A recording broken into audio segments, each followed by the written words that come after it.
नमस्कार मंडळी. राजकारण हे संधी साधूपणाचंच एक क्षेत्र आहे. या राजकारणात तुमच्या समोर अनेक संधी येत असतात आणि त्या संधी घेऊनच पुढे जायचं असतं. पण अशा संधी स्वीकारताना त्यावर कार्यरत होताना एक विचार मात्र करायचा असतो की जी गोष्ट आपण संधी म्हणून घेतोय त्याने आपलं नुकसान तर होणार नाही ना. दीपकेने झुरळ पक्ष काढला आणि त्यानंतर त्याने आंदोलन केलं. त्या आंदोलनामुळे दीपकेची प्रसिद्धी झाली, देशभर प्रसिद्धी झाली. केंद्रीय शिक्षण मंत्र्यांना राजीनामा द्यावा लागला. पण हे सगळं होत असताना त्याची दुसरी बाजूही पुढे आली आणि या झुरळांनी पोलिसांवर केलेली दगडफेक, वापरलेली असभ्य, अश्लाघ्य, असंस्कृत भाषा यामुळे त्यांना समाजातील एका वर्गाकडून फार मोठ्या प्रमाणात नाकारण्यात आलं, टीका झाली. असं असताना बच्चू कडू जे सध्या एकनाथ शिंदे यांच्या शिवसेनेत आहेत, यांची एक कृती सगळ्यांना आश्चर्य देऊन गेली आणि ती कृती होती की दीपके याचा बच्चू कडू यांनी त्याच्या घरी जाऊन सत्कार केला. बच्चू कडू हे जरी एकनाथ शिंदे यांच्या शिवसेनेचे असले तरी शिवसेना आणि भाजप ही राज्यामध्ये सत्तेत आहे, त्यांची युती आहे. दुसऱ्या बाजूला दीपकेने पंतप्रधान नरेंद्र मोदी, अमित शाह यांना शिव्या घातल्यात, त्यांच्यावर टीका केलेली आहे आणि आजही दीपके केंद्र सरकार उलथून लावण्याची भाषा करतोय, ज्यात जे भाजपचं सरकार. असं असताना बच्चू कडू यांनी दीपकेचा जाऊन केलेला सत्कार हा शिवसेना प्रमुख एकनाथ शिंदे यांना धर्मसंकटात टाकणार आहे. बच्चू कडू यांनी काल ती कृती केली आणि त्यानंतर आज लगेचच त्यांच्यावर टीका झाली. भाजपने भाजपच्या मीडिया सेलने त्यांच्यावर टीका करायला सुरुवात केली. हे सगळं माहीत असताना, म्हणजे अशा प्रकारे भाजपकडून टीका होईल, दीपकेचा सत्कार करणं भाजपला आवडणार नाही, हे सगळं माहीत असताना तरीही बच्चू कडू यांनी दीपकेचा सत्कार का केला असा प्रश्न आहे. याच्या दोन शक्यता आहेत मित्रांनो. एकतर एकनाथ शिंदे यांच्या संमतीने बच्चू कडू यांनी हा सत्कार केला असावा आणि जर एकनाथ शिंदे यांना ही गोष्ट माहिती आहे आणि त्यांनी बच्चू कडू यांना रोखलं नाही, तर एकनाथ शिंदे हे भाजपच्या बॅड बुक मध्ये जाऊ इच्छितात का, हा प्रश्न आहे मित्रांनो. ते भाजपच्या बॅड बुक मध्ये जाऊ इच्छितात का? आणि जर त्यांना भाजपच्या बॅड बुक मध्ये जायचं नसेल तर अशा गोष्टीत बच्चू कडू यांना रोखणं हे आवश्यक असतं. पण एकनाथ शिंदे यांनी काही बच्चू कडू यांना रोखलं नाही हे तर समोर दिसतं. कारण एकनाथ शिंदे यांनी जर सांगितलं असतं तर बच्चू कडू यांनी ही कृती केलीच नसती. पण एकनाथ शिंदे यांनी तसं काही केलं नाही, बच्चू कडूंचं धाडस झालं आणि त्यांनी ते केलं. आता मुद्दा असा आहे की एकनाथ शिंदे यांना माहीतच नसावं की बच्चू कडू अशा प्रकारे जाऊन टिपकेचा सत्कार करतो. जर माहीत नव्हतं, म्हणजे ही दुसरी शक्यता, स्वतः बच्चू कडू यांनी दीपकेचा सत्कार का केला असेल, याचे परिणाम काय होतील हे बच्चू कडूंना माहिती आहे. भाजप नाराज होणार आणि भाजप नाराज झाला तर एकनाथ शिंदे नाराज होणार आणि एकनाथ शिंदे यांची नाराजी ही बच्चू कडू यांना परवडण्यासारखी नाही आहे. तरीही बच्चू कडू यांनी हे केलं असेल तर त्यामागे निश्चित अशी कारणं काय असू शकतात, ही कारणं शोधणं अतिशय गरजेचं आहे. बच्चू कडू यांची प्रहार जनशक्ती नावाची संघटना आहे, तो राजकीय पक्ष आहे म्हणा. आणि हा प्रहार जनशक्ती राजकीय पक्षाच्या अंतर्गत ते निवडून येतात.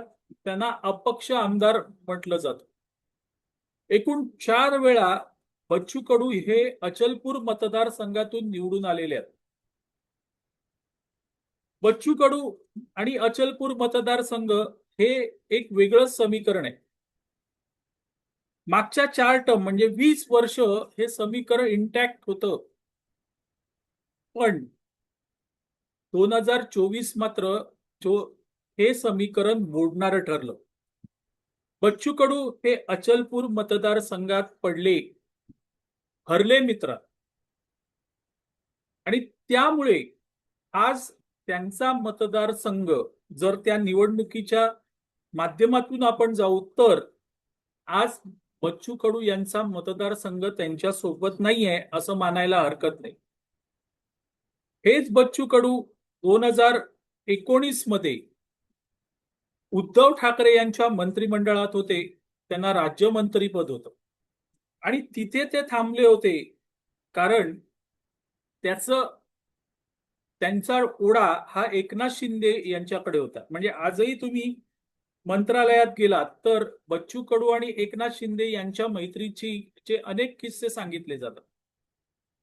एकनाथ शिंदे यांनी त्यावेळेस बच्चू कडू यांना सरकारमध्ये सामील करा म्हणून गळ घातली होती आणि ते आले होते.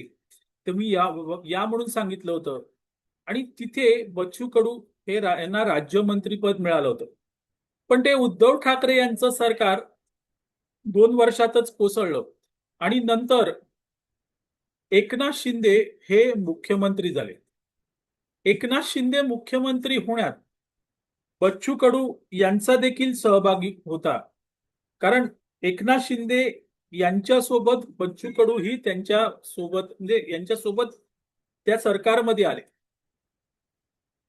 त्यानंतर बच्चू कडू हे एकनाथ शिंदे यांच्या सोबतच होते. तोपर्यंत काही प्रॉब्लेम नव्हता मित्रांनो. कारण बच्चू कडू यांना माहित होतं की आपला अचलपूर मतदारसंघ जोपर्यंत आपल्या हातात सोबत आहे तोपर्यंत आपण भले कोणाबरोबरी असलो तरी आपण स्वतंत्र आहोत, आपलं अस्तित्व वेगळं आहे.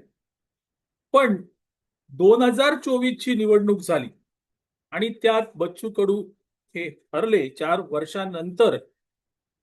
त्यानंतर मात्र बच्चू कडू यांचा काही प्रमाणात भ्रमनिरास झाला मतदारसंघाबाबत. त्यांचा मतदारसंघ त्यांच्या सोबत नाही हे त्या निवडणुकीत पहिल्यांदा दिसून आलं. आता त्याची कारणं काय होती? तर त्याची कारणं बच्चू कडू हे एकनाथ शिंदे यांच्या सोबत असूनही अपक्ष म्हणून उभे होते. ते तर एक महत्वाचं कारण असणार ना, असू शकतं मित्रांनो. त्यानंतर बच्चू कडू यांना विधान परिषदेमध्ये सहभागी करून घ्यायचं एकनाथ शिंदे यांनी ठरवलं आणि त्यांना तिकीट दिली. बच्चू कडू यांना निवडून आणण्यात भाजपचा ही एक महत्वाची भूमिका होती. भाजपच्या मदतीनेच बच्चू कडू विधान परिषदेत निवडून आले आणि मग त्यांना आता मंत्रिपदही द्यायचं असं ठरलेलं आहे. असं असताना बच्चू कडू यांनी दिपकेंना भेटून त्यांचा सत्कार करण्याची रिस्क का घेतली? आणि म्हणून मी म्हटलं की एकतर एकनाथ शिंदे यांनी त्यांना सांगितलं असावं किंवा एकनाथ शिंदेना माहीत असावं की ते दिपके यांची भेट घेणार आहेत, किंवा बच्चू कडू यांनी पुन्हा आपलं म्हणजे आपली राजकीय कारकीर्द ही डावावर लावलेली असणार.